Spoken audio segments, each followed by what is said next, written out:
बोध एवं आत्मबोध। श्रद्धा कीदृशी? गुरु वेदांत वाक्य विश्वासा श्रद्धा। अनुवाद: श्रद्धा कैसी है? गुरु और वेदांत के वाक्यों पर विश्वास रखना ही श्रद्धा है। व्याख्या: ज्ञान का आधार श्रद्धा है। जिसकी जिसमें श्रद्धा होती है वह उसी प्रकार का ज्ञान प्राप्त कर सकता है। गीता में भी कहा गया है, श्रद्धा बल लभते ज्ञानम। जिसकी किसी में श्रद्धा ही नहीं है वह ज्ञान प्राप्ति का अधिकारी ही नहीं है। ज्ञान एवं मोक्ष प्राप्ति का मार्ग अज्ञात है। इस अज्ञात मार्ग पर चलने के लिए किसी तत्वदर्शी गुरु की आवश्यकता होती है जो इस मार्ग पर पूर्व में जा चुका है। वही इस मार्ग का सच्चा मार्गदर्शक हो सकता है। इसलिए ऐसे गुरु में पूर्ण विश्वास करके इस मार्ग पर चलने से ही सफलता मिलती है। उसमें विश्वास न होने पर उसके उपदेश ध्यान में नहीं आएंगे। दूसरी श्रद्धा वेदांत वाक्यों में होनी चाहिए। जिन ज्ञानी ऋषियों ने कठिन श्रम, साधना व तपस्या करके जिस परम सत्य को जाना है उसमें पूर्ण श्रद्धा रखकर इस मार्ग पर चलते रहना चाहिए, जिससे उपलब्धि निश्चित हो जाती है। इन दोनों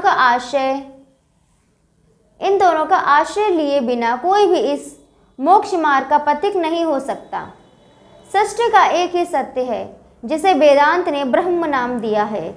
वही ब्रह्म समष्टि में ईश्वर तथा व्यष्टि में आत्मा है। इसका ज्ञान ही मोक्ष का एकमात्र कारण है। जीव और ब्रह्म की एकता का अनुभव होना ही मोक्ष है। यह ज्ञान गुरु ही करवा सकता है, इसलिए उसमें पूर्ण श्रद्धा रखकर ही इस मार्ग पर चला जाता है। अन्य कोई उपाय काम ही नहीं आता है। समाधानम किम? चित्तैकाग्रता। अनुवाद: समाधान क्या है? चित्त की एकाग्रता ही समाधान है। व्याख्या: चित्त में वासना है जिसमें वह उनकी पूर्ति के लिए विषयों की ओर भागता रहता है। विषयों की पूर्ति न होने पर उसे दुख होता है, इसीलिए दुखों का कारण केवल वासना है। जब इस चित्त को किसी एक ध्येय की ओर एकाग्र कर दिया जाता है तो इसका विषयों की ओर भागना बंद हो जाता है, जिससे सभी समस्याओं का समाधान अपने आप हो जाता है। चित्त की एकाग्रता से आत्मज्ञान भी होता है, जिससे सभी समस्याएं अपने आप हल हो जाती हैं। विषयों से हटकर मन को जब ब्रह्म में एकाग्र कर दिया जाए तो संसार की सभी समस्याओं का समाधान हो जाता है। यही जीवन की परम उपलब्धि है। यही ज्ञानावस्था है जिससे सृष्टि के सत्यासत्य का बोध होता है। मुमुक्षुत्वम किम? मोक्ष में भ्रयतितिक्षा। अनुवाद: मुमुक्षुत्व क्या है? मेरा मोक्ष हो ऐसी इच्छा मुमुक्षुत्व है। व्याख्या: मनुष्य अपने अज्ञान के कारण कई प्रकार के झूठ व कल्पित बंधनों का निर्माण कर लेता है, जिससे वह जीवन भर दुख भोगता है। इस दुख निवृत्ति का एकमात्र उपाय ज्ञान प्राप्त करना है। ज्ञान प्राप्ति की प्रबल इच्छा का जागृत हो जाना ही मुमुक्षुत्व है।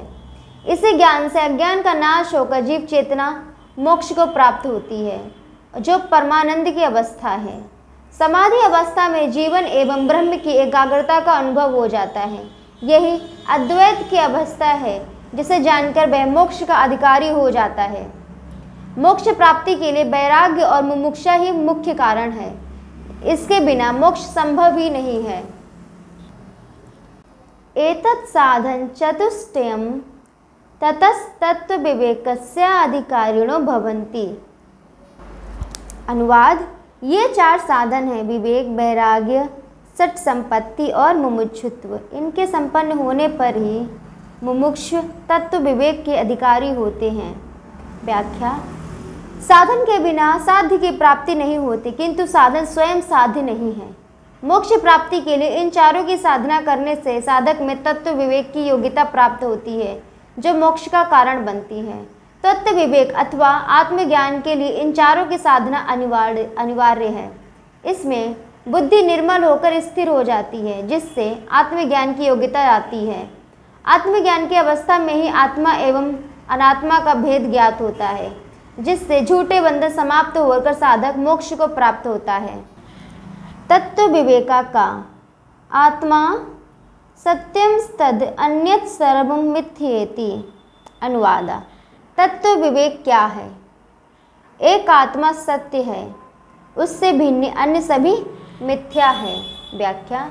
मनुष्य शरीर में आत्मा ही एकमात्र चैतन्य तत्व है, अन्य सभी जड़ प्रकृति से निर्मित हैं, जो उस चैतन्य आत्मा की शक्ति से ही सक्रिय होकर अपना अपना कार्य करते हैं। आत्मा के अभाव में ये सभी पुनः जड़ हो जाते हैं, इसलिए एक आत्मा ही सत्य तत्व है, अन्य सभी भ्रांतिवश ही चैतन्य जैसे प्रतीत होते हैं, जो एक मिथ्या धारणा मात्र है। इस आत्म तत्व का प्रत्यक्ष अनुभव कर लेना ही मनुष्य की ज्ञानावस्था है, जिससे सत्य व मिथ्या, जड़ व चेतन की भिन्नता का बोध हो जाता है। सृष्टि के इस मूल तत्व को जान लेना ही तत्व विवेक है। इस ज्ञान से यह भी ज्ञात हो जाता है कि यह आत्मा उस ब्रह्म रूपी चेतन शक्ति का ही एक अंश है। दोनों में कोई भेद व अंतर नहीं है। इसी ज्ञान से साधक को अद्वैत की अनुभूति होती है, जो सृष्टि का एकमात्र सत्य है। अन्य सभी नाम रूपात्मक जगत प्रकृति होने से मिथ्या है। इसको सत्य समझना एक भ्रांति है, जो अज्ञान के कारण पैदा हुई है, जिसका निराकरण ज्ञान प्राप्ति से ही संभव है। इसी ज्ञान से मोक्ष की प्राप्ति होती है। आत्मा का स्थूल सूक्ष्म कारण शरीरादि अतिरिक्ता पंचकोशातीता सन अवस्थात्रय साक्षी सच्चिदानंद स्वरूपा सन यस्तिष्ठति सा आत्मा। अनुवाद। आत्मा कौन है? स्थूल सूक्ष्म कारण शरीर से भिन्न, पांच केशों से अतीत, तीनों अवस्थाओं का साक्षी होकर सच्चिदानंद रूप में जो सदा एक रस विराजमान रहे, वह आत्मा है। व्याख्या। मनुष्य की आत्मा ही एकमात्र चैतन्य तत्व है। इसके अलावा शरीर के अन्य सभी अवयव जड़ प्रकृति से निर्मित हैं, जो उस आत्मिक शक्ति से ही संचालित हैं। जड़ पदार्थ स्वयं शरीर का संचालन नहीं कर सकते, इसलिए आत्मा इन सब से भिन्न व विलक्षण है। ये स्थूल सूक्ष्म व कारण तीनों शरीर एवं इसके पांचों कोश अन्नमय, प्राणमय, मनोमय, विज्ञानमय तथा आनंदमय भी प्रकृति से निर्मित हैं, जो जड़ हैं। साथ ही इस चैतन्य की तीन अवस्थाएं हैं, जागृत, स्वप्न एवं सुसुप्ति, जिसका यह आत्मा साक्षी है, जो इनसे भिन्न है। यह आत्मा ही एकमात्र सत्य है, चैतन्य है तथा आनंद स्वरूप है, इसलिए इसे सच्चिदानंद कहा जाता है। ये गुण प्रकृति में नहीं है, इसलिए यह प्रकृति से सर्वथा भिन्न है। ये सदा एक रस रहता है, इसका रूप परिवर्तन नहीं होता। यह जड़ चेतन सभी में व्याप्त है। स्थूल शरीरम किम पंचीकृत पंच महाभूतैः कृतं सद् कर्मजन्यं सुख दुखादि भोगायतं शरीरं जायते अस्ति वर्धते विपरिगमते अक्षीयते विंशतीति षड्विकार वदेत स्थूलम शरीरम। अनुवाद। स्थूल शरीर क्या है? परस्पर मिले हुए पांच भूतों द्वारा तथा शुभाशुभ कर्मों से उत्पन्न होने वाला सुख दुख के भोगों का घर, उत्पन्न होना, बढ़ना, परिणाम होना, क्षय और नाश होना, इन 6 विकारों वाला यह स्थूल शरीर है। व्याख्या। इस एक ही सूत्र में बहुत ही संक्षेप में स्थूल शरीर की पूर्ण परिभाषा दे दी गई है कि यह शरीर पंचभूत पृथ्वी, जल, अग्नि, वायु, आकाश का समुदाय है, जो मिलकर इसका निर्माण करते हैं। ये पंचभूत शुभाशुभ कर्मों के फल स्वरूप संगठित होकर इसका निर्माण करते हैं। जैसे कर्म होते हैं, उसी के अनुरूप शरीर का निर्माण होता है। कर्मों के अनुसार ही यह सुख दुखों का भोग करता है। यह उत्पन्न होता है, बढ़ता है, जीर्ण होता व अंत में नाश को प्राप्त होता है। इस शरीर द्वारा किए गए कर्मों का परिणाम होता है जिसे वह भोगता है। इसलिए यह शरीर विकारी है जो इस चैतन्य स्वरूप आत्मा से भिन्न है। यह शरीर आत्मा नहीं है।